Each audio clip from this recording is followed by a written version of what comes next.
The servants called her the Ghost. Tanith moved through the halls of Velmorin's great palace like a shadow, invisible to those who mattered, beneath the notice of those who ruled. She kept her head down. She kept her hands busy. She kept the thing inside her buried so deep that most days she could pretend it didn't exist at all. But some cages weren't meant to hold forever. When Alpha King Aldrich arrived at the northern estate for the winter summit, every maid scrambled for his attention. They preened.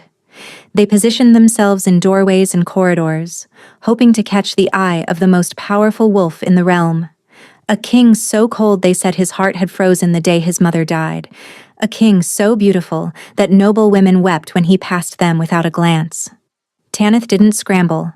She didn't position herself anywhere. She simply worked, as she always did, hoping to remain unseen. But the king saw her anyway. He stopped directly in front of her, his gray eyes sweeping over her plain dress, her calloused hands, and her downcast face. And then he laughed. A single, cold, dismissive sound that made the other servants snicker. "This one," he said to the head steward. "I want her assigned to my chambers." The hall went silent. No one understood why a king who could command anyone would choose the servant everyone mocked. Tanith didn't understand either. Not until his true intentions became clear. And not until the power she'd spent her entire life suppressing decided it was done being ignored. Neither of them was prepared for what would awaken between them. The bucket slipped from Tanith's frozen fingers and clattered against the stone floor, dirty water splashing across her worn shoes. She scrambled to right it, her cheeks burning, but the damage was done. Laughter echoed through the servants' corridor. "Careful, Ghost," Mira called out, her voice dripping with false sweetness. "You might actually make a sound for once." More laughter. Tanith said nothing. She never said anything. Words had stopped mattering years ago, around the same time she'd learned that silence was safer than speaking. That invisibility was a gift, not a curse. She mopped up the water with her already damp apron, ignoring the ache in her knees, the chill that had settled into her bones from another night sleeping in the unheated servants' quarters. Winter in Velmorin was merciless, and the northern estate sat high enough in the mountains that frost crept through every crack, every gap, and every poorly sealed window. "The king arrives within the hour," the head steward announced, striding past without looking at her. "Every surface must gleam, every fire must burn. Anyone who embarrasses this household will answer to me personally." Tanith worked faster. Her hands were red and raw, but she scrubbed until the stone shone. She polished until the brass fixtures reflected her pale, hollow face back at her. She built fires in 6 different hearths, carrying wood until her shoulders screamed. No one thanked her. No one noticed. That was the point. By the time the horn sounded announcing the king's arrival, Tanith had positioned herself exactly where she always positioned herself during important events. In the back, in the shadows, against the wall. The other servants jostled for better views, craning their necks toward the great entrance hall where Alpha King Aldrich would make his appearance. The doors opened. Cold air rushed in first, carrying the scent of pine and snow and something else. Something that made the wolf inside Tanith lift its head for the first time in years. Power. Raw, ancient, overwhelming power that rolled through the hall like thunder before a storm. And then she saw him. Aldrich of Velmorin was taller than the stories claimed. His hair was the color of a winter midnight, black with hints of deep blue where the torchlight caught it. His jaw could have been carved from the mountain stone itself, sharp and unforgiving. But it was his eyes that stole the breath from every person in that hall. Gray. Not the soft gray of morning mist, but the hard gray of steel, of glaciers, of something that had never known warmth and never wanted to. He walked through the assembled servants as if they were furniture. His gaze passed over the prettiest maids without a flicker of interest, over the bowing footmen without acknowledgement, over the head steward's elaborate welcome speech without showing any patience. He was nearly past Tanith's position when he stopped. She felt his attention land on her like a physical weight. Her wolf, dormant for so long she'd almost forgotten it existed, suddenly pressed against her ribs. And deeper still, in that place she never acknowledged, something else stirred. Something hot. Something dangerous. You. His voice was winter itself. Step forward. Tanith's legs moved before her mind could catch up. She found herself standing in front of him, head bowed, her pulse spiking so hard she was certain he could hear it. Look at me. She raised her eyes. The moment their gazes connected, she felt something crack inside her chest. A fissure in the wall she'd built around herself. Around the thing she could never let out. The king's lip curled. Not in cruelty exactly. In something closer to cold amusement. This is what the northern estate offers? He looked at the head steward, one dark eyebrow raised. A servant who trembles like a leaf and looks like she hasn't eaten a proper meal in months? Tanith's cheeks flamed. The other servants tittered. The head steward rushed to apologize, to offer other options, prettier options, more suitable options. But Aldrich raised one hand, silencing them all. No, he said, his gaze returning to Tanith. A change flickered across his expression. Something she couldn't read. This one. I want her assigned to my chambers for the duration of my stay. The hall went deathly quiet. Tanith's blood turned to ice. His chambers, the king's private quarters, where no servant went without explicit invitation, where rumors said he'd sent 3 different attendants running within days because they couldn't withstand his coldness, his demands, his complete and utter indifference to their existence. Your Majesty, the head steward stammered, surely someone more experienced. Did I ask for your opinion?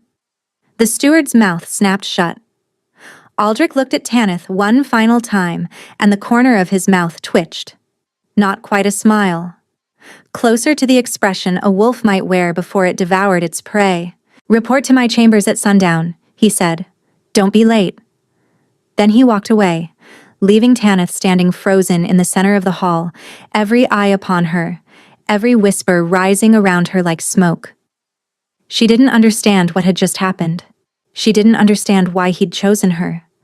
But the thing inside her chest, the thing she'd suppressed for 15 years, had begun to pulse with a heat she couldn't ignore.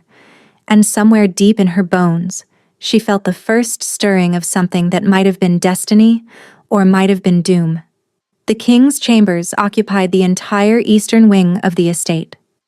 Tanith had never been permitted past the gilded doors that separated his quarters from the rest of the house, but she'd heard the stories. Cold enough to freeze breath midair, dark enough to swallow light, filled with shadows that seemed to move on their own. She stood before those doors now, her hand raised to knock, her courage failing.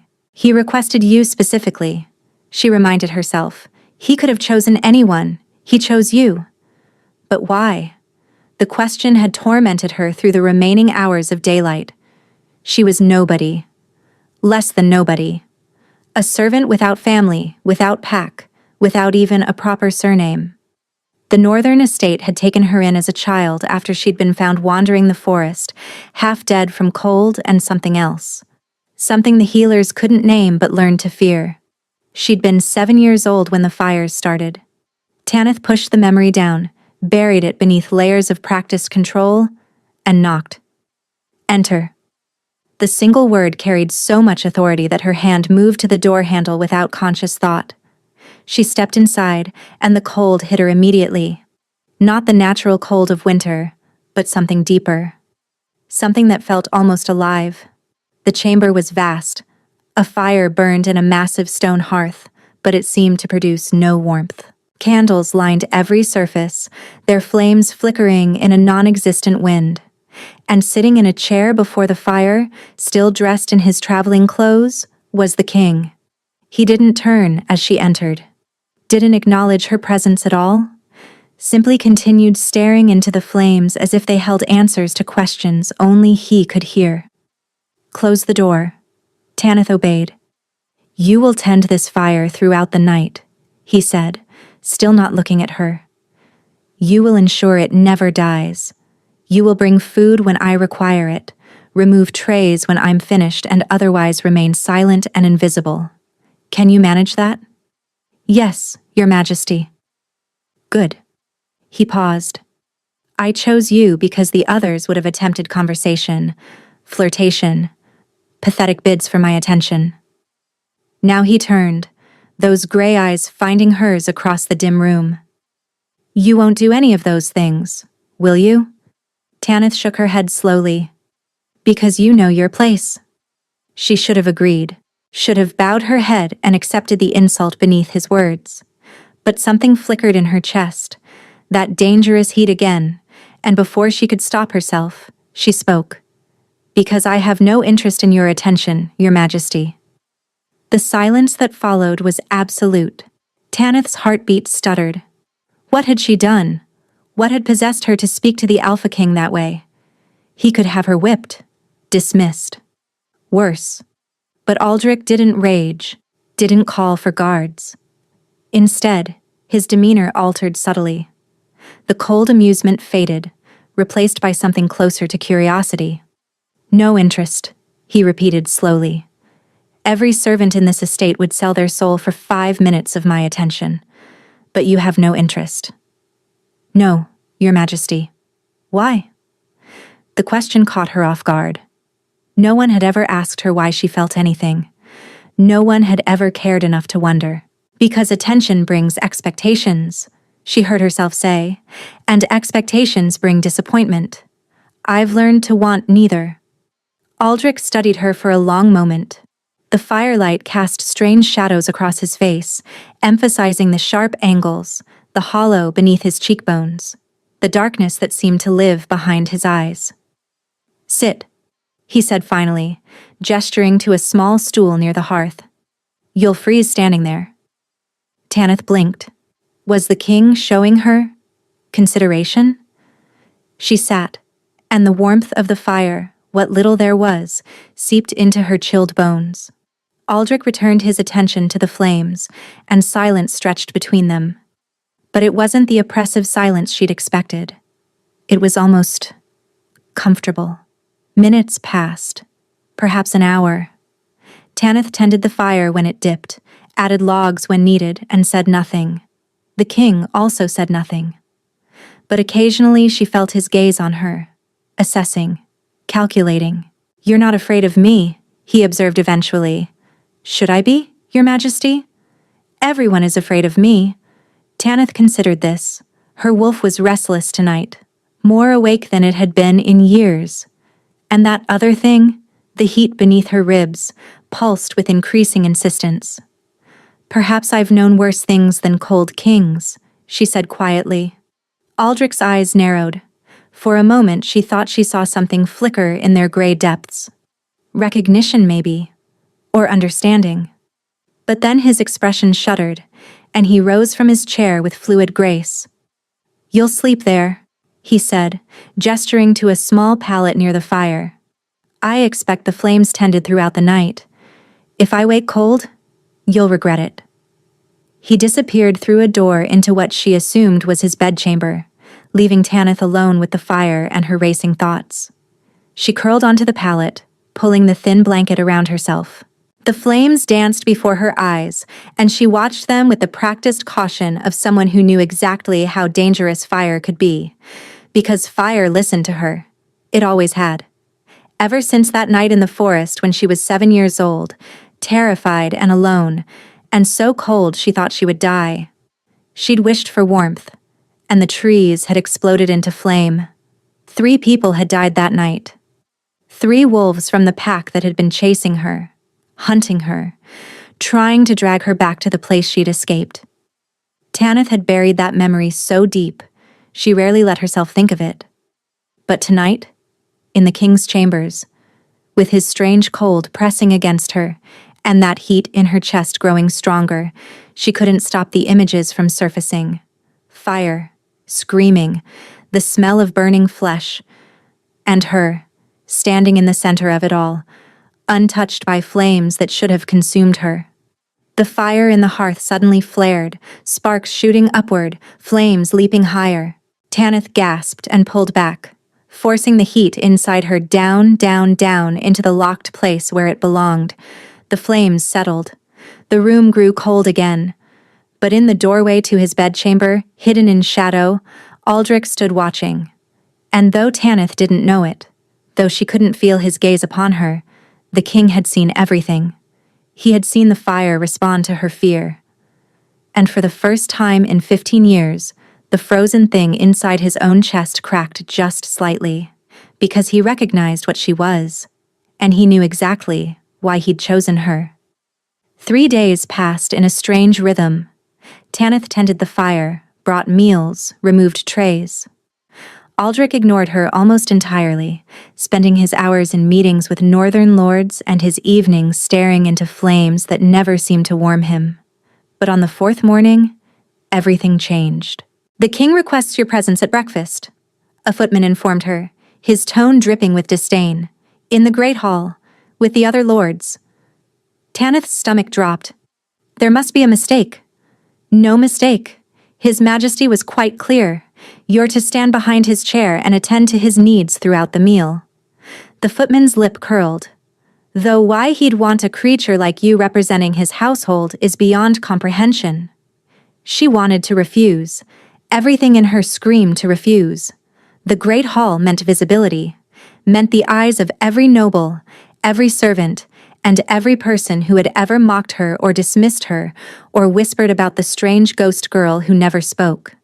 But one did not refuse the Alpha King. The great hall was already full when she arrived. Lords and ladies sat at long tables, their finery glittering in the morning light that streamed through tall windows.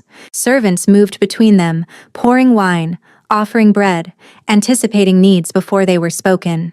And at the head table, raised on a dais above the rest, sat Aldrich. He looked different in daylight.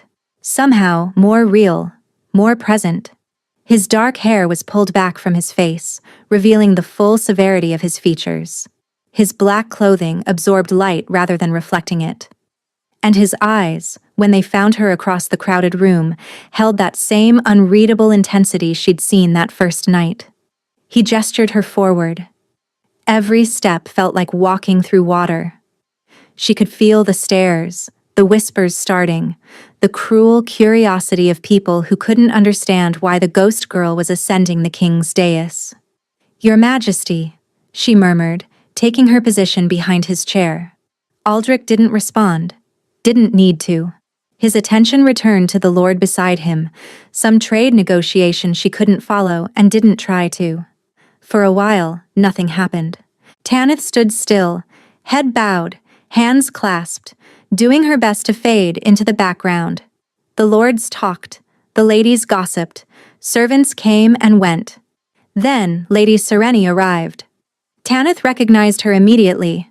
Everyone in the northern estate knew Lady Serena, the most beautiful Omega in the region, daughter of Lord Krezik, and widely assumed to be the king's future bride.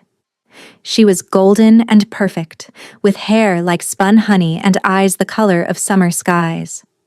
She moved through the world expecting it to part for her, and it always did. "Your Majesty," Serene purred, approaching the dais with a graceful curtsy. "I do hope you're finding our estate to your satisfaction." "It serves its purpose," Aldrich replied without warmth. Serene's smile never faltered. "And I see you've acquired a new attendant." Her gaze slid to Tanith, and something ugly flickered beneath the sweetness. "How charitable of you to employ the less fortunate." Tanith kept her eyes down, her face blank, her hands steady. "Though I must say," Serene continued, her voice carrying deliberately across the hall, "I'm surprised you'd allow such a creature near your person. The servants say she's touched.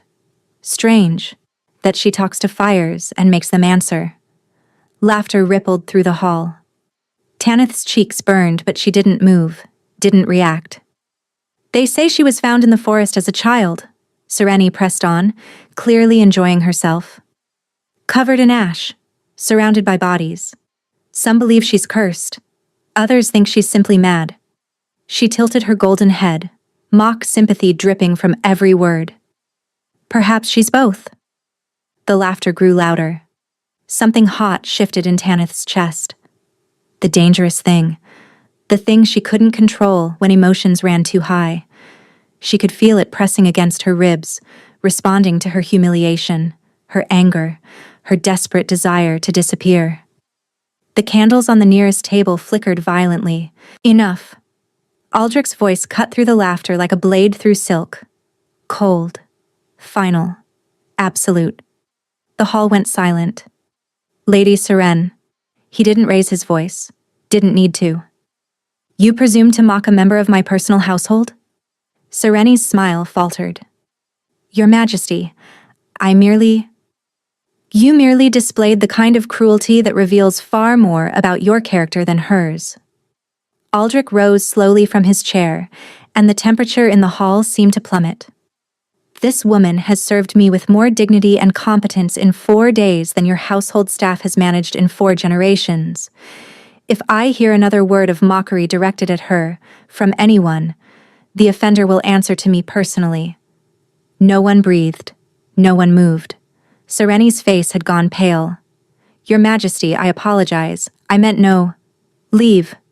The single word was quiet, devastating, final. Seren fled the hall with whatever remained of her dignity.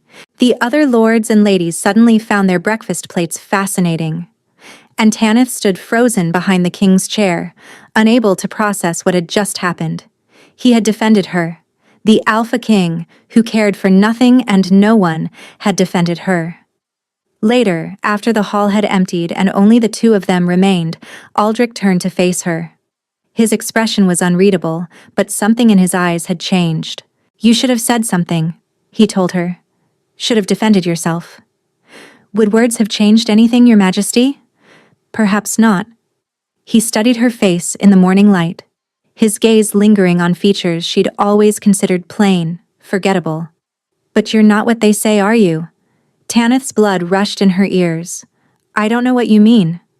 I think you do. He stepped closer, and the cold that always surrounded him washed over her like a wave.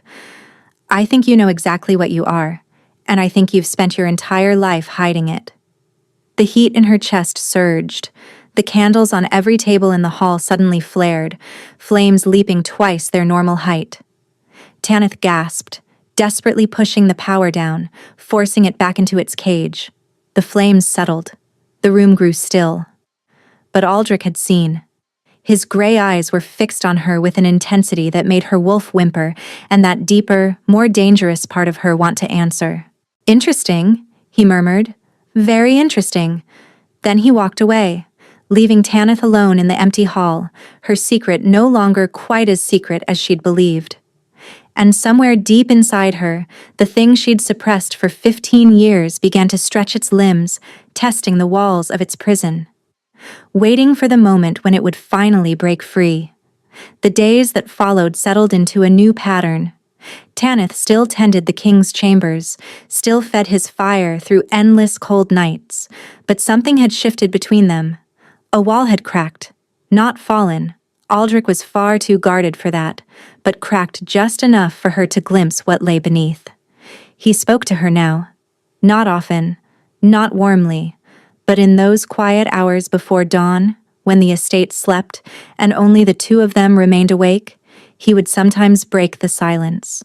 You never ask questions, he observed one night, his gaze fixed on the flames she'd just stoked. Every other servant I've ever had couldn't stop talking, couldn't stop trying to learn my secrets, curry my favor, and position themselves for advancement. Tanith added another log to the fire, watching the sparks spiral upward. I have no interest in advancement, Your Majesty. So you've said. He turned his head slightly, studying her profile in the firelight. But surely you must wonder why I chose you. Why I defended you against Lady Serene. Why I keep you here when I could have anyone. She did wonder. Every moment of every day she wondered. But admitting that felt dangerous, like exposing a vulnerability she couldn't afford to reveal. Your Majesty's reasons are his own. And if I told you my reasons were far from noble? Something in his voice made her look up. His gray eyes held hers across the dim room, and for a moment, the mask slipped. She saw exhaustion there, pain, a bone-deep weariness that seemed to go beyond mere tiredness. "Then I would say that unnoble reasons are still reasons," she replied quietly, "and that perhaps your majesty carries burdens heavier than anyone knows." Aldrich's expression fractured. For just an instant, he looked almost young, almost vulnerable. Then the mask returned, and he rose from his chair with his usual fluid grace. "You see too much," he said. "It's a dangerous quality in a servant." "Shall I learn to see less, your majesty?" The ghost of a smile touched his lips. Not cruel this time, almost genuine. "No," he said, "I find I prefer the danger." He retired to his bedchamber, and Tanith was left with a heart that beat too fast and a warmth in her chest that had nothing to do with the fire. The following evening brought an unexpected summons. "The king requests your presence at the winter ball," the head steward announced, looking as though the words physically pained him. "You are to attend him throughout the event." Tanith's stomach dropped. "The ball? But I don't have... Arrangements have been made." The steward thrust a bundle of fabric into her arms. "You'll find appropriate attire in your quarters. His Majesty expects you in the great hall at sundown." The dress was nothing like anything Tanith had ever worn.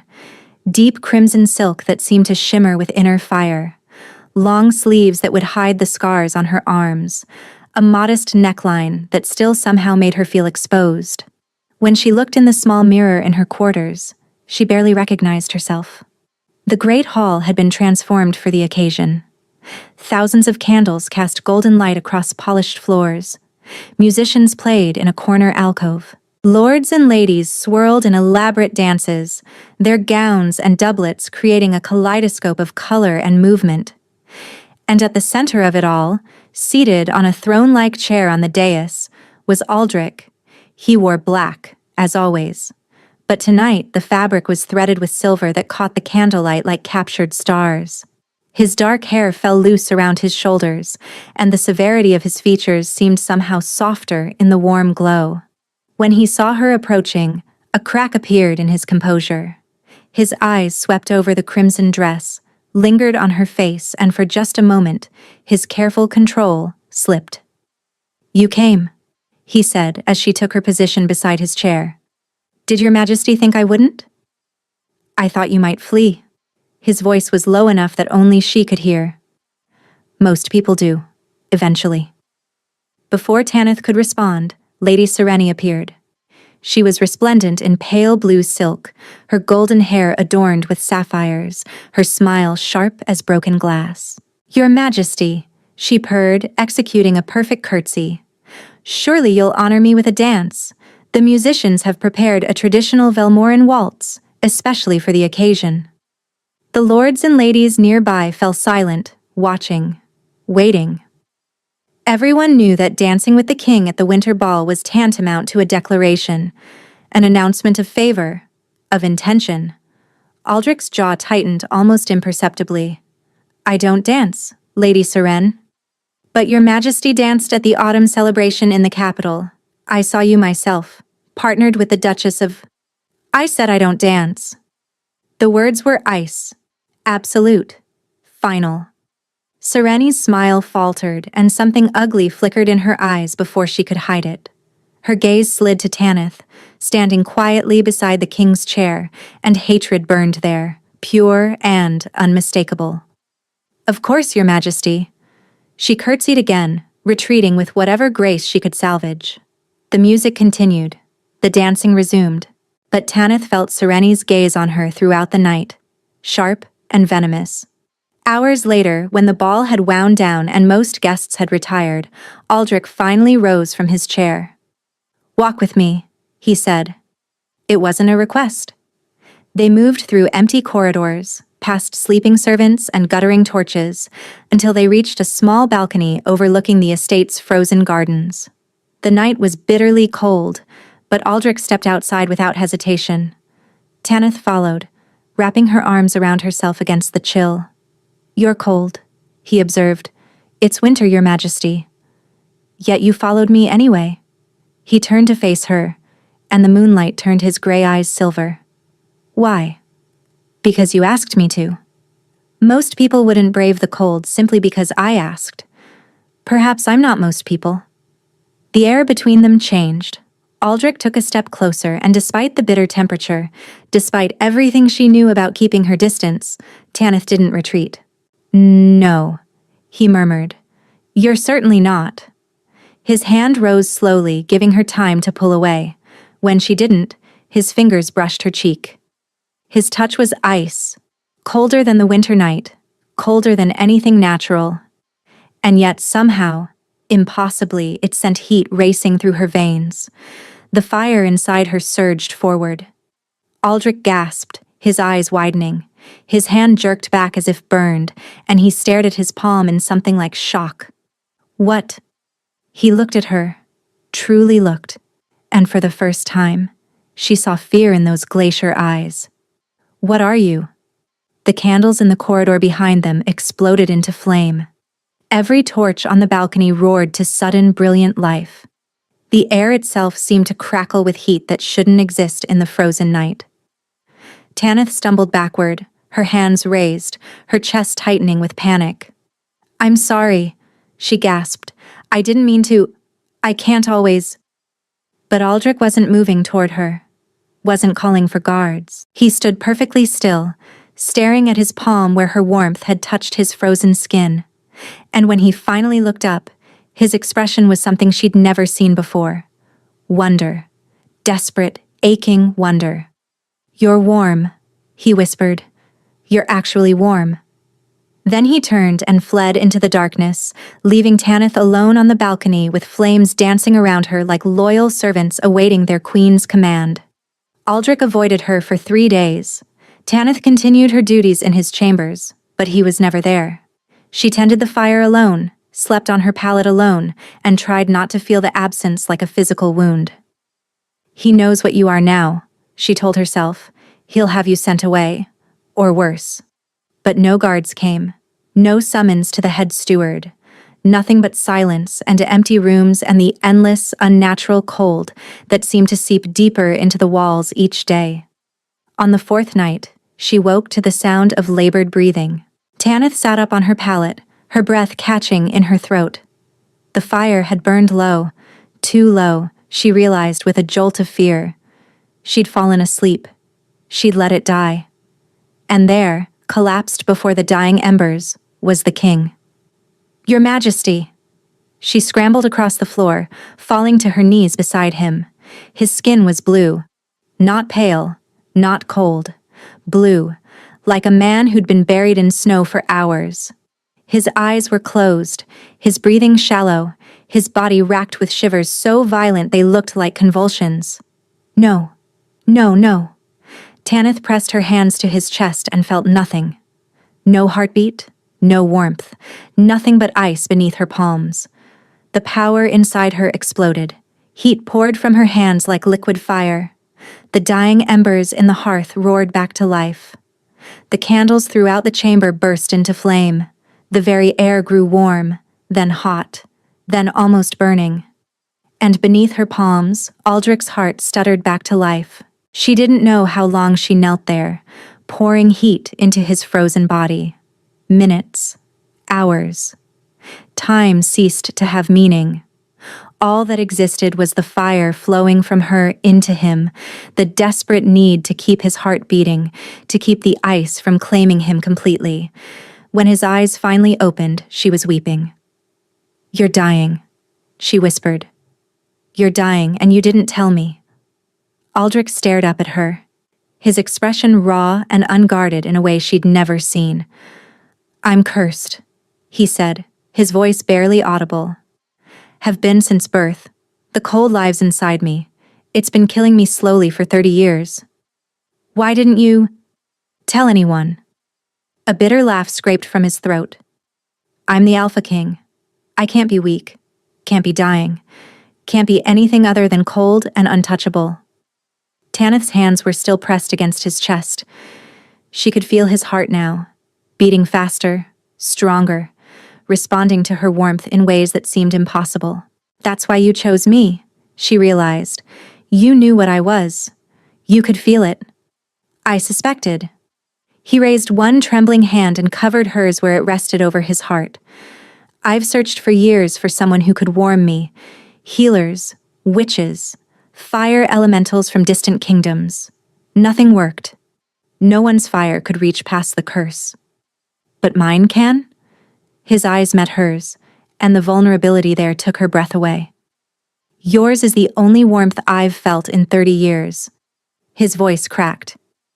When you touched me on that balcony, I felt alive. For the first time in my entire existence, I actually felt alive. The confession hung between them, raw and devastating. Tanith looked down at this powerful king, this cold and untouchable man, and saw the truth beneath the mask. He wasn't cruel. He was dying. He wasn't indifferent. He was terrified. And somehow, impossibly, her fire was the only thing that could save him. "Let me help you," she whispered. "Please, let me—" He pulled her down before she could finish. The kiss was fire and ice, impossible contradictions that somehow made perfect sense. His lips were cold against hers, but she poured heat into the contact, felt him drink it in like a man dying of thirst. His hands tangled in her hair, pulling her closer, closer, as if he couldn't get enough of the warmth she offered. When they finally broke apart, they were both trembling. "I should send you away," Aldrich breathed. "You're too dangerous, too powerful. If anyone found out what you are, then don't send me away. The lords will never accept a servant as my—" "I don't care about the lords. Seren will try to destroy you. Let her try." Aldrich laughed, a genuine sound that seemed to surprise even him. "You're fearless. Or foolish. I can't decide which. Perhaps both." Tanith touched his face, marveling at the color that had returned to his cheeks. "But if my fire can save you, then nothing else matters. Not the lords, not Sereni, not what anyone thinks of the ghost girl who talks to flames." He kissed her again, softer this time, tender.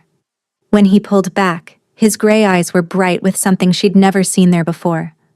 Hope. "Stay with me tonight," he said. "Not as my servant. Just stay." So she stayed. They lay together before the roaring fire, his arms wrapped around her, her heat seeping into his frozen bones. She told him about the night she was found in the forest, about the fire that had killed her pursuers, about 15 years of hiding what she was, terrified that someone would discover the monster inside her. "You're not a monster," Aldrich said fiercely. "You're the most beautiful thing I've ever known."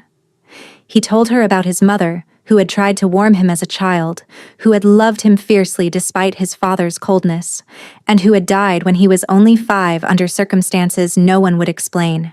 He told her about growing up cold and alone, learning to mask the pain with cruelty, pushing everyone away because getting close meant watching them freeze when they touched him.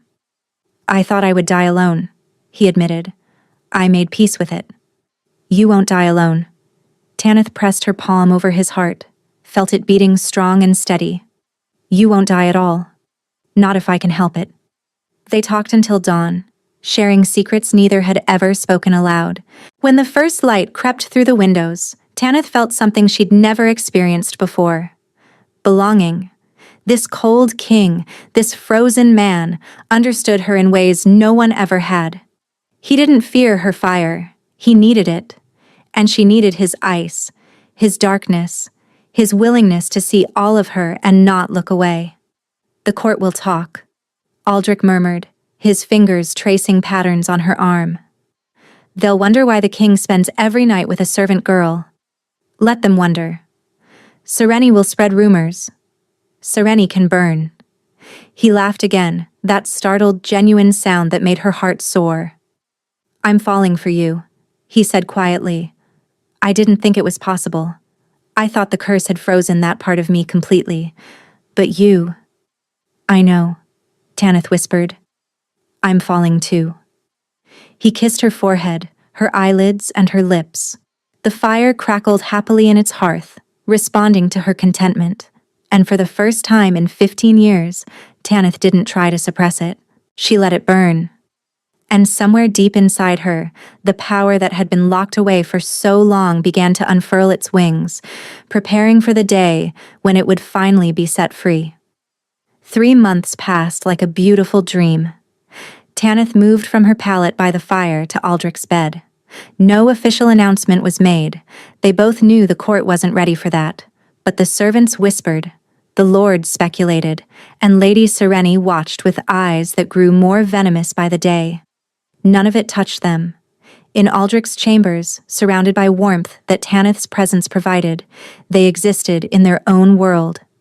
She learned the geography of his body, every scar and shadow. He learned the landscape of her power, the way it responded to her emotions, the way it surged when she was happy and flickered when she was afraid. You could be so much more, he told her one night, tracing the lines of her palm as they lay tangled together. With proper training, proper guidance, you could be the most powerful fire wielder in centuries. I don't want power, Tanith replied.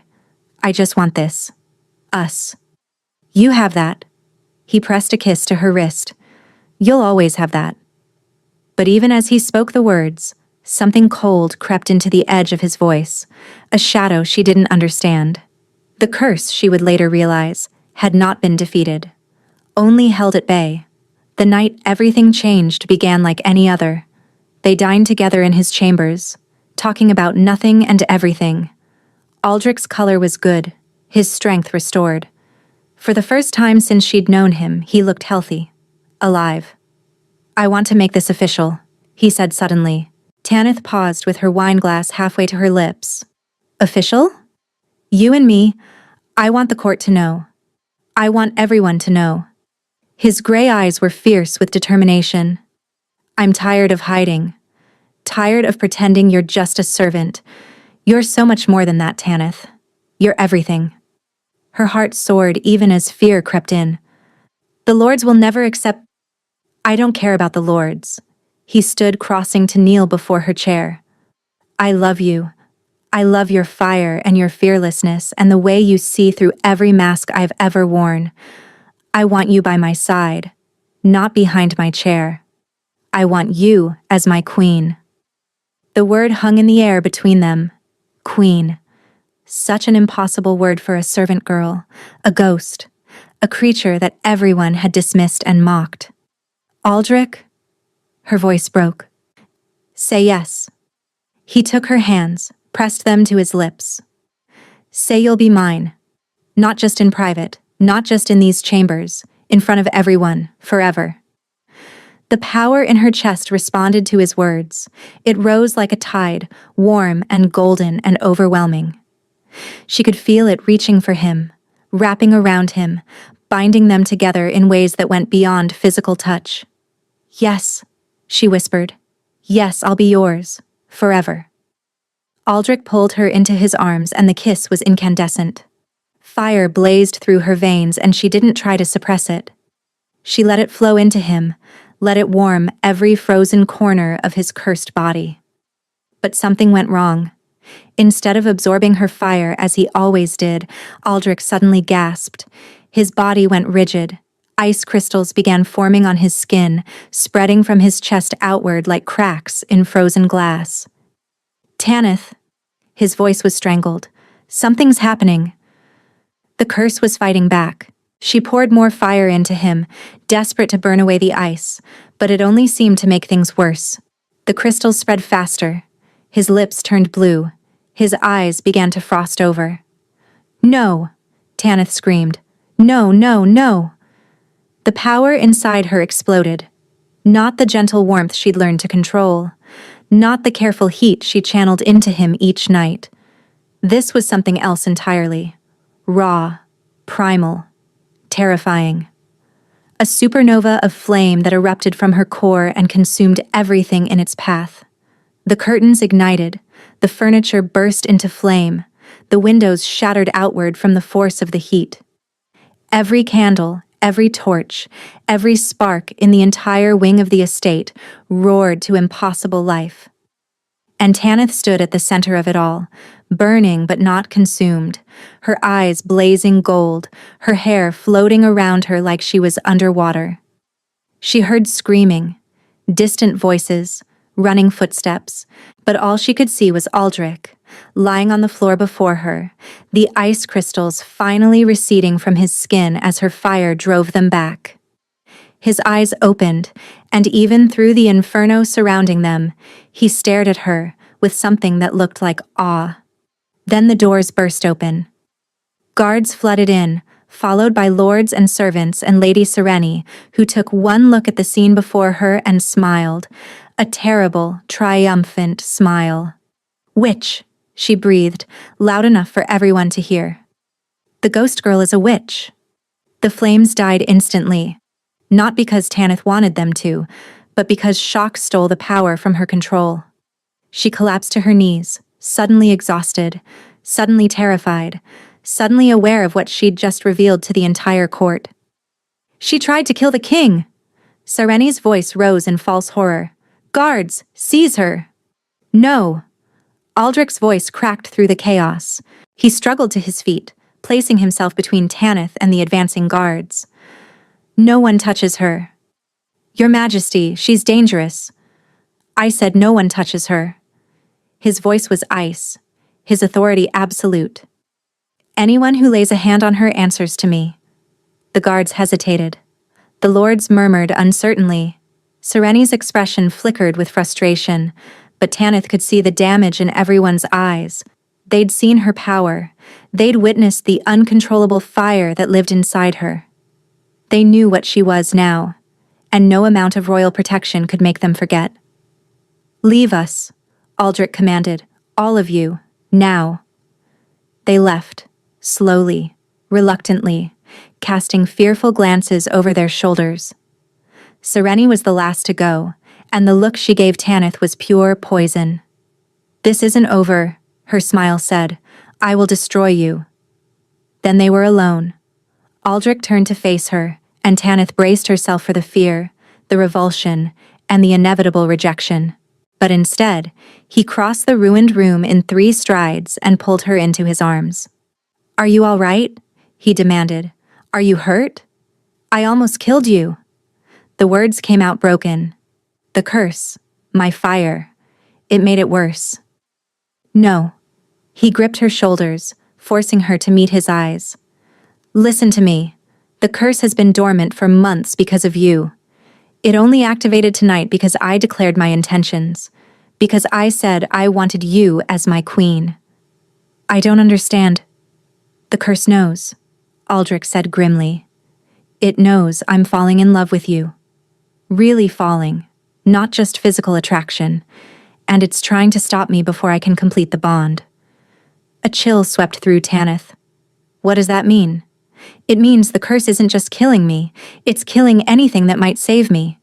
His jaw tightened. "It's killing us." She stared at him, horror dawning. "There has to be a way to break it," she whispered. "There has to be." "There might be." His expression was carefully controlled, but she could see the fear beneath. "But it will require answers I don't have. Answers that someone has been hiding for a very long time." "Who?" Aldrich's eyes went hard, cold in a way that had nothing to do with his curse and everything to do with rage. "My father," he said, "the man who cursed me in the first place." The revelation struck Tanith like a physical blow. "Your father cursed you?" She stared at Aldrich, struggling to comprehend the words. "Your own father?" Aldrich's jaw was tight, his eyes distant. The ruined chambers smoldered around them, but neither moved to address the destruction. Some things mattered more than scorched curtains and shattered glass. "He wasn't always my father in any meaningful sense," Aldrich said quietly. "King Mordecai was a man who saw children as tools, weapons to be forged. I was his heir, which meant I was his most important weapon, and his greatest potential threat. But to curse your own child, he didn't see it as a curse." Aldrich's laugh was hollow. He saw it as protection, for the kingdom, for his legacy. He turned to face the window, staring out at the winter night. An alpha king who cannot love is an alpha king who cannot be manipulated, cannot be controlled through his heart, cannot be weakened by sentiment. Tanith rose on unsteady legs, crossing to stand beside him. That's monstrous. That's power. His voice was bitter. That's what it costs to rule. At least, that's what he believed. And your mother? What happened to her? Aldrich's expression fractured. For just a moment, the mask slipped completely, and Tanith saw the grief he'd carried for 25 years. My mother was the only person who ever truly loved me, he said.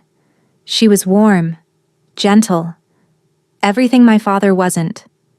And when she discovered what he'd done to me, when she realized he'd cursed their infant son to never know love. He paused, struggling for composure. She tried to break it, spent years searching for a cure, and when she finally found one, when she finally had the answer, he killed her. The words fell like stones into still water. He claimed it was an accident. Aldrich's hands clenched at his sides. A fall from her horse, a tragic loss. The kingdom mourned, and no one questioned the grieving widower. His voice dropped to barely a whisper. But I was there. I saw the fear in her eyes when the guards came for her. I heard her screaming my name as they dragged her away. Tanith's heart shattered for the child he'd been, 5 years old and watching his mother murdered for trying to save him. The curse, she said carefully. You said your mother found a way to break it. Do you know what it was? No. Whatever she discovered died with her. He turned to face her, and the desperation in his eyes was raw. But someone else might know. The witch who cast the curse in the first place. She's still alive? I don't know. My father banished her after the curse was complete. Sent her to the northern wastes beyond the mountains.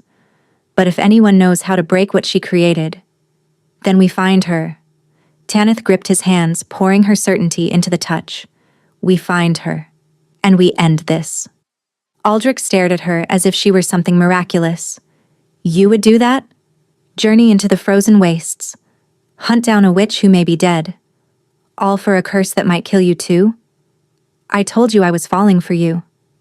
She lifted his hand to her cheek, feeling the cold of his skin against her warmth.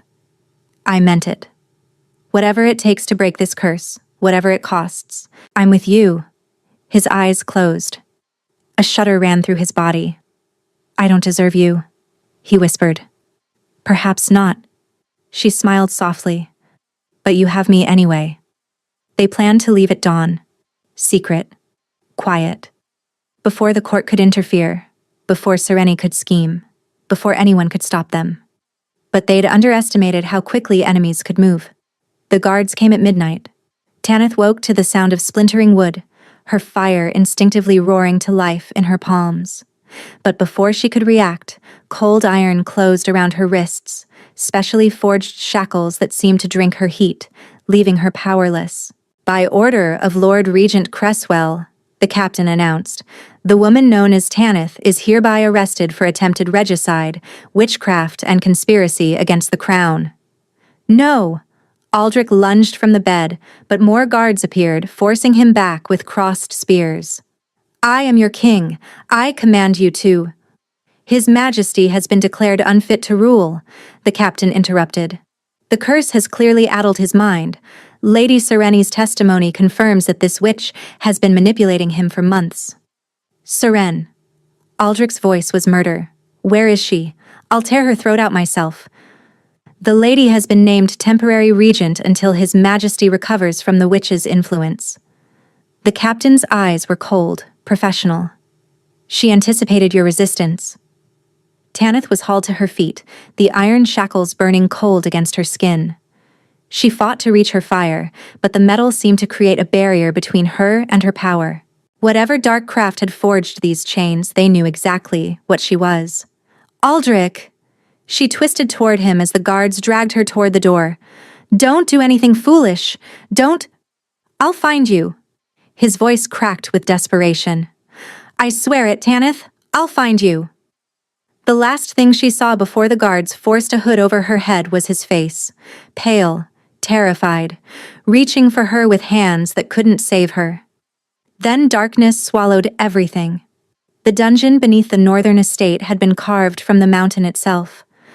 Cold stone walls wept with moisture, and torches guttered in their brackets, flames feeble and dying. And in the deepest cell, wrapped in chains that stole her warmth, Tanith waited for death. 3 days had passed, or 4. Time had lost meaning in the endless dark. They'd questioned her. Sereni herself had come, golden and glittering and cruel, demanding to know how Tanith had bewitched the king, what spells she'd used, what dark bargains she'd made. Tanith had said nothing. What was there to say? The truth, that she'd simply loved him, that her fire had responded to his ice in ways neither of them understood, would never be believed. So she stayed silent, and Sereni's frustration grew. "You'll burn tomorrow," Sereni had promised during her last visit, her beautiful face twisted with hatred. "In front of the entire court, they'll see what happens to witches who reach above their station." Tanith had almost laughed. Burn. They wanted to kill a fire witch with fire. The irony was almost poetic. But the iron chains continued to suppress her power, and without her fire, she was just a woman.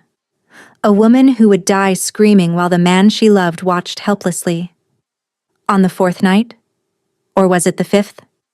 The cell door creaked open. Tanith lifted her head, expecting more guards, more questions, more of Serena's venom. Instead, a hooded figure slipped through the doorway, moving with practiced silence. "Who?" "Quiet." A woman's voice, old but strong. "We don't have much time." The figure knelt before her, pulling back her hood to reveal a face weathered by age and hardship. White hair hung in wild tangles around sharp cheekbones and eyes the color of storm clouds. "I know you," Tanith breathed. Something stirred in her memory, a face from dreams, from nightmares, from that terrible night in the forest when she was 7 years old. "You were there, when I was a child, when you killed the wolves hunting you?" The old woman nodded. "Yes, I was watching. I've been watching ever since." "Who are you?" "My name is Thessaly." The woman's eyes held ancient secrets. "And I'm the witch who cursed your Alpha King." Dread coiled in Tanith's stomach. "You." "I was forced." Thessaly's voice hardened. "King Mordecai didn't give me a choice. He held my daughter hostage, threatened to kill her if I didn't do exactly what he demanded." Her expression twisted with old grief. "He killed her anyway, after the curse was complete. Said he couldn't risk leaving loose ends." Horror washed through Tanith. So much death. So much cruelty. All for one man's obsession with power. "Why are you here now?" she demanded. "After all these years?" "Because you're the key." Thessaly leaned closer, her storm-gray eyes intense. "I've spent 30 years searching for a way to break what I created. The curse was designed to be unbreakable. Mordecai made sure of that. But there's a weakness. There's always a weakness. Tell me." "Fire." The word hung in the air between them.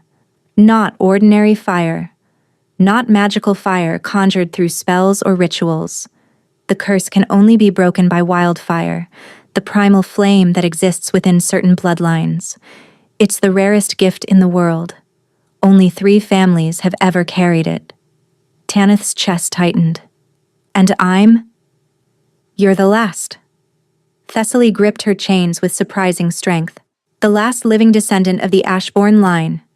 Your parents weren't random wolves, child. They were the most powerful fire wielders in centuries. And when Mordecai discovered your mother was pregnant, when he realized what you might become..." The truth crashed over Tanith like a wave. "He sent wolves to kill me," she whispered, "when I was a child. Those weren't random hunters. They were his assassins." "Yes." Thessaly's expression was grim. "Mordecai feared you even then, feared what you might grow up to become. When you escaped, when you burned his assassins to ash and disappeared, he assumed you'd died in the wilderness." She smiled thinly. "He was wrong. But he's dead now. Aldrich said. Aldrich was lied to. Thessaly's voice dropped to barely a whisper. Mordecai isn't dead. He's been hiding in the northern wastes, pulling strings from the shadows. And when he learned that his son had found you, that the one person capable of breaking the curse was warming the king's bed. Seren. Understanding flooded through Tanith. She's working for him. She's his niece, raised in secret, positioned in court, waiting for the perfect moment to strike. Thessaly began working at the chains with a small key.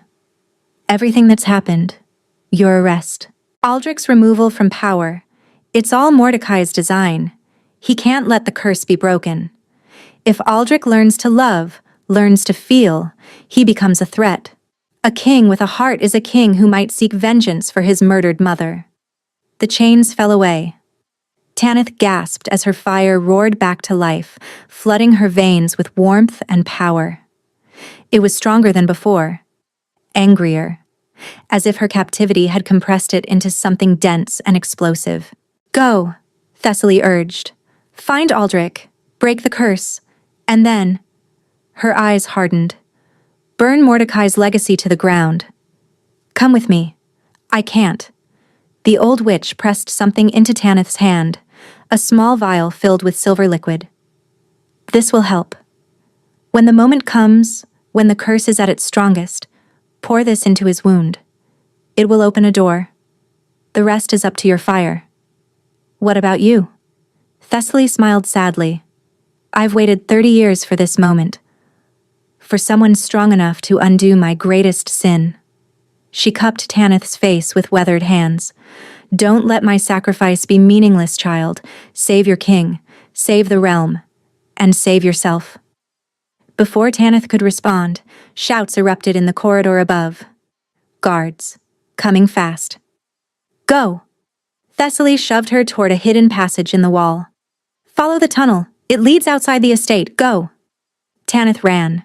Behind her, she heard Thessaly's voice rising in a distraction, a challenge, drawing the guards away from the escaping prisoner. She heard steel clash against stone, heard a woman's cry cut short. She didn't look back. The tunnel was dark and narrow, carved through raw mountain stone.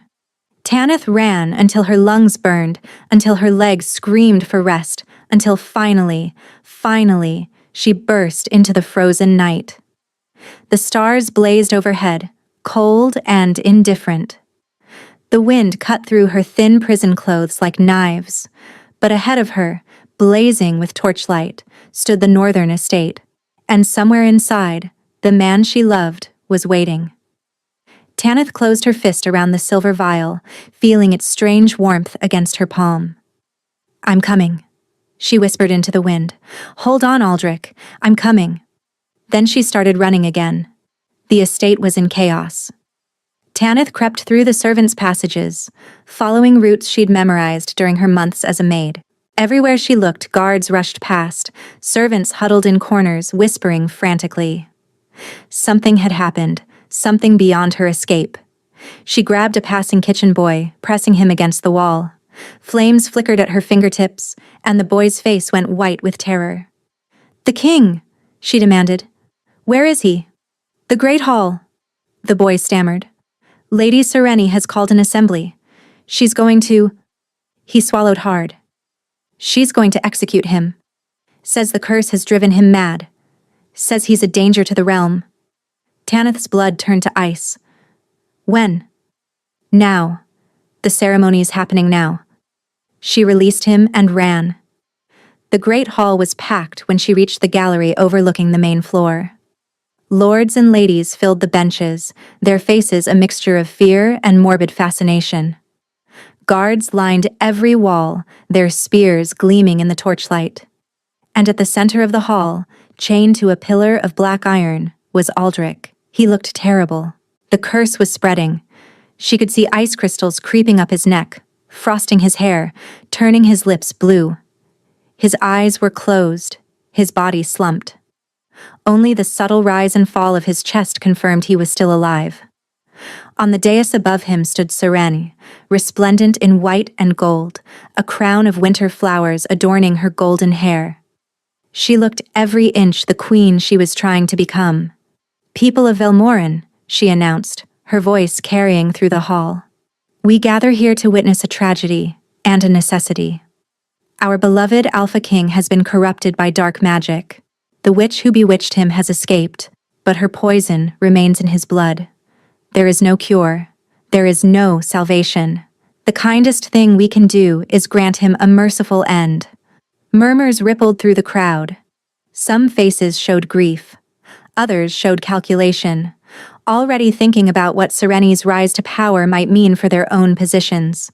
"The succession will pass to Lord Regent Cresswell," Serene continued, "with myself serving as his advisor until a proper heir can be determined. This is the will of the council. This is the will of the realm." She raised a ceremonial dagger, its blade gleaming with silver light. "May the gods have mercy on his—" "Stop!" Every head turned as Tanith burst from the gallery, fire exploding from her hands in brilliant cascades. She landed in the center of the hall, flames swirling around her like a living cloak, her eyes blazing gold with power she'd stopped trying to suppress. "Touch him," she snarled, "and I'll burn this hall to the ground with everyone in it." Chaos erupted. Guards charged, lords screamed, ladies fainted. But Tanith's fire roared outward, creating a barrier of flame that forced everyone back. The heat was tremendous, impossible, the air itself shimmering with her rage. "Seize her!" Serene's voice was shrill. "She's the witch! Kill her!" But the guards couldn't get close. Every time one tried, the flames leaped higher, fiercer, driving them back with scorched armor and singed hair. Tanith walked toward the pillar where Aldrich hung. His eyes had opened at her appearance, and despite everything, despite the curse consuming him, he smiled. "You came back," he whispered. "I'll always come back." She reached for his chains, her fire melting through the iron like it was butter. "Hold on, just hold on a little longer." "How touching." The voice came from the shadows behind the dais. Old, cruel, familiar in ways that made Tanith's wolf howl with recognition. A figure emerged. A tall man with Aldrich's sharp features twisted by age and malice. His hair was silver, his eyes gray as winter frost, and the cold that radiated from him was nothing like Aldrich's curse. This was intentional. Chosen. A weapon honed over decades. "Father," Aldrich breathed. "My son." Mordecai descended the steps slowly, savoring the moment. "You look terrible.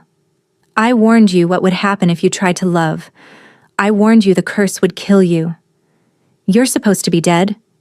Death is merely an inconvenience when you have the right allies." Mordecai's gaze shifted to Tanith, and hunger gleamed in his eyes. "The last Ashborn. I should have hunted you more carefully when you were a child, but no matter. You've delivered yourself to me. Stay back." Tanith's fire flared brighter. "One more step and I'll—" "You'll what? Burn me?" Mordecai laughed. "Child, I've spent 30 years preparing for this moment. Do you think I'd come here without protection?" He raised his hand, and cold flooded the hall. Not natural cold. Not even the cold of Aldrich's curse. This was something deeper, darker, a void that seemed to swallow heat itself. Tanith's flames guttered, flickered, died. No. She fought to rekindle them, but the cold pressed against her like a physical weight, crushing her power, smothering her fire. "No." "The Ashborn gift is powerful," Mordecai acknowledged, "but it requires heat to function. Remove the heat. Remove the fire." He smiled, cold and cruel. "I've had decades to study your bloodline's weaknesses." Tanith collapsed to her knees, shivering uncontrollably. The cold was everywhere now, inside her bones, inside her blood. She couldn't think, couldn't breathe, couldn't— "Leave her alone!" Aldrich's voice cracked through the hall. He'd pulled free of the melted chains, though he could barely stand. "Your quarrel is with me, Father, not her. My quarrel is with anyone who threatens my legacy." Mordecai's expression hardened. "I gave you everything, boy. Power, a kingdom, freedom from the weakness of love, and you threw it all away for a servant girl. You gave me nothing but pain. Aldrich staggered forward, placing himself between Mordecai and Tanith. You murdered my mother, cursed me from birth, tried to kill the only person who ever made me feel alive. His voice rose with fury despite his weakness. You're no father. You're a monster. I'm a king. Mordecai's hand shot out, and ice exploded from his palm, slamming into Aldrich's chest. Aldrich screamed. The curse that had been slowly killing him suddenly accelerated. Ice raced across his body, coating his skin, freezing his blood. He collapsed beside Tanith, his body convulsing as the cold consumed him. No! Tanith crawled toward him, her frozen fingers finding his face. Aldrich, no, stay with me. Touching. Mordecai sneered. But ultimately pointless. The curse is complete now. In moments, his heart will freeze entirely. And then, dear girl, I'll deal with you. He turned away, already dismissing them both as corpses. And Tanith remembered the vial. She fumbled at her waist, her numb fingers closing around the small container Thessaly had given her. The silver liquid seemed to pulse with inner warmth, fighting against the cold that permeated everything. When the curse is at its strongest, the old witch had said, pour this into his wound. Aldrich's chest was covered in ice now, but beneath the frost, she could see where Mordecai's final attack had struck. A wound directly over his heart, dark and spreading. Tanith uncorked the vial with her teeth and poured the silver liquid directly into the wound. Light exploded. Not fire. Something older, stranger. A brilliance that seemed to exist outside normal understanding. It flooded into Aldrich's chest, and Tanith felt her power responding, rising to meet it despite the cold, despite everything. What? Mordecai whirled. What are you doing? Opening a door, Tanith whispered, and she let go of everything she'd been holding back. The fire that erupted from Tanith was nothing like anything she'd produced before. This wasn't the nervous flickering of a suppressed gift. This wasn't even the desperate blaze she'd unleashed when Aldrich had collapsed the first time. This was wildfire, primal, ancient. The pure essence of her bloodline finally unleashed after a lifetime of chains. The cold shattered. Mordecai's void magic dissolved like morning frost in summer sun. The old king staggered backward, his face contorting with disbelief as flames of every color, gold and crimson and impossible shades of violet, roared through his defenses. This isn't possible, he gasped. The cold should have... You spent 30 years preparing for my power. Tanith rose to her feet, fire cascading from her hands, her eyes, her very skin. But you prepared for what I was, not for what I've become. She turned to Aldrich, still lying on the floor, still coated in ice. But something was different now. The silver liquid had spread through his body, creating channels of light beneath his frozen skin, pathways waiting to be filled. Tanith knelt beside him and pressed her burning hands to his chest. The fire flowed. Not the desperate flood she'd used before, trying to overwhelm the curse with brute force. This was something delicate, precise. She followed the silver pathways, letting them guide her fire into every frozen corner of his body, into the ice around his heart, into the cold that had lived in his bones since birth. The curse screamed. She could feel it fighting back, a living thing clawing against her flames. It had been part of Aldrich for 30 years, had shaped him, controlled him, defined the boundaries of everything he could feel. It didn't want to die. But Tanith's fire was older than curses, older than magic. It was life itself, the primal force that had existed since the first spark in the darkness, and it would not be denied. Burn, she whispered, burn it all away. The curse shattered. Ice exploded from Aldrich's body in a crystalline burst, dissolving into vapor the moment it touched the air. The frost coating his skin melted. The blue drained from his lips, replaced by healthy color. And when his eyes opened, they were clear for the first time in his entire existence. Clear and warm and full of tears. Tanith. His voice broke on her name. He reached for her, and his hand. Gods. His hand was warm. Actually warm. I can feel it. I can feel everything. The curse is broken. She pulled him close and they both wept. It's gone. You're free. No.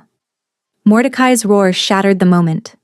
He raised his hands, darkness gathering between his palms, cold like nothing Tanith had ever felt radiating from his body. If I can't have an heir, I'll have no one, he snarled. If I can't control this kingdom, I'll destroy it. I'll destroy everything. The void cold exploded outward, but Aldrich was already moving. He caught the blast with his bare hands, hands that should have frozen instantly, hands that had never been able to withstand any cold. Instead, they blazed with reflected fire, the gift Tanith had poured into him now flowing through his veins alongside his own blood. What? Mordecai's eyes went wide with horror. What have you done? Given him something you never could, Tanith answered, rising beside Aldrich, her fire joining with his. Love. Real love. The kind that doesn't control or destroy or consume. The kind that burns away everything that isn't true. Together, their fire roared forward. Mordecai's cold fought back, but it was no match for their combined power. The flames engulfed him, burned through his defenses, reached the frozen heart that had never known warmth or mercy or compassion. His screams echoed through the great hall. Then silence. Where Mordecai had stood, there was nothing but ash. Ash and the faint shimmer of heat rising into the cold mountain air. Tanith swayed, exhaustion crashing over her. Using that much power had costs she was only beginning to understand. But before she could fall, Aldrich's arms were around her, holding her up, holding her close. I've got you, he murmured against her hair. I've got you. I'll always have you. Around them, the great hall slowly came back to life. Lords and ladies emerged from behind overturned benches, their faces slack with shock. Guards lowered their weapons, unsure what to do, and Serena was trying to slip away through a side door. Stop her! Aldrich's voice rang with authority. Real authority now, untainted by curse or manipulation. Guards moved to obey, seizing the would-be regent before she could escape. You can't do this, Serena spat as they dragged her forward. I'm nobility. I have rights. You conspired with a murderer to kill your king. Aldrich's expression was cold, but it was a different kind of cold now. The cold of justice, not cruelty. You'll face trial for your crimes, and you'll answer for everyone who suffered because of your ambition. They took her away, screaming protests that no one listened to. In the sudden quiet that followed, Aldrich turned to face the assembled court. He still held Tanith's hand, and he made no move to release it. The threat is ended, he announced. My father, the former king, has been destroyed. His curse has been broken, and the woman beside me is the reason any of us still breathe. Murmurs rippled through the crowd. Tanith felt the weight of hundreds of eyes, the shock and fear, and reluctant awe. She is not a witch to be feared, Aldrich continued. She is an Ashborn, the last of a noble bloodline that predates this kingdom itself, and she is to be your queen. Silence. Then, slowly, a single lord dropped to one knee, then another, then more, until the entire hall had bent before them, acknowledging not just their king, but the fire wielder who had saved them all. You're certain about this? Tanith whispered, her eyes stinging with tears she refused to shed. They feared me. Some of them still do. Let them fear you. Aldrich lifted her hand to his lips, kissing her scarred knuckles. You're magnificent, and I'm never letting you go. He kissed her then, in front of everyone, and the fire that lived inside her rose in joy, warming the entire hall, chasing away the last remnants of cold. 6 months later, spring had come to Velmoran. Tanith stood on the balcony of the royal chambers, watching the sun rise over mountains that no longer seemed so harsh. Flowers bloomed in gardens that had been frozen for years. Children played in courtyards that had once echoed only with the boots of guards. The kingdom was healing. Slowly, imperfectly, but healing nonetheless. Arms wrapped around her from behind, and warmth. Real warmth. The warmth of a man no longer cursed enveloped her. "You're awake early," Aldrich murmured against her neck. The baby wanted to see the sunrise. His hand slid to rest on the gentle swell of her belly, and she felt his smile against her skin. "Our child will be born in summer," he said. "No curse, no cold, just love." "Just love," she agreed. It still amazed her sometimes. The distance between the ghost girl scrubbing floors in the servants' quarters and the queen standing on this balcony. The distance between suppressed fire and the gift that now flowed freely through her veins, teaching young fire wielders at the academy she'd established. The distance between isolation and this overwhelming belonging. Thessaly would have been proud, she said quietly. They'd found the old witch's body in the dungeon, surrounded by the guards she'd fought to give Tanith time to escape. Aldrich had given her a queen's funeral, honoring the woman who'd spent 30 years trying to undo her greatest mistake. "She gave me you," Aldrich said. "I'll spend my life honoring that gift." Below them, in the courtyard, Tanith spotted familiar faces. Lady Serene's trial had ended in exile, a mercy she didn't deserve, but that Aldrich had granted anyway. "The realm has seen enough death," he'd said. "Let her live with her failure." Lord Cresswell, the former regent, had proven surprisingly valuable once freed from Serene's manipulation. He now served as head of the council, helping to rebuild systems Mordecai had corrupted. And in the academy across the courtyard, young fire wielders were discovering gifts they'd been taught to fear. Tanith trained them herself when she could, teaching them that power wasn't something to suppress. It was something to embrace. "I was thinking about names," Aldrich said, pulling her from her thoughts. "Already? If it's a girl, I want to call her Lysara. It means one who brings light." His hand traced gentle circles on her belly. "And if it's a boy?" "Kaelin," Tanith smiled. "It means fire eternal." "Perfect." He turned her to face him, cupping her cheek with a hand that had once been so cold she'd feared touching it. "You've given me everything, Tanith, a heart that can feel, a body that knows warmth, a kingdom worth fighting for, a future I never dared imagine." "You gave me the same things." She rose on her toes to kiss him. "You saw me when I was invisible, defended me when I was defenseless, loved me when I was certain I was unlovable. You were never unlovable." His gray eyes, warm now, always warm, held hers with fierce tenderness. "You were just waiting for someone wise enough to recognize the fire inside you." She laughed, and the sound echoed across the courtyard, drawing smiles from guards and servants who had learned not to fear their queen's joy. "I love you," she said. "I love you too." He pulled her close, and their foreheads touched. Always and forever. Through fire and ice and everything between. The sun continued to rise over Velmoran, painting the sky in shades of gold and crimson.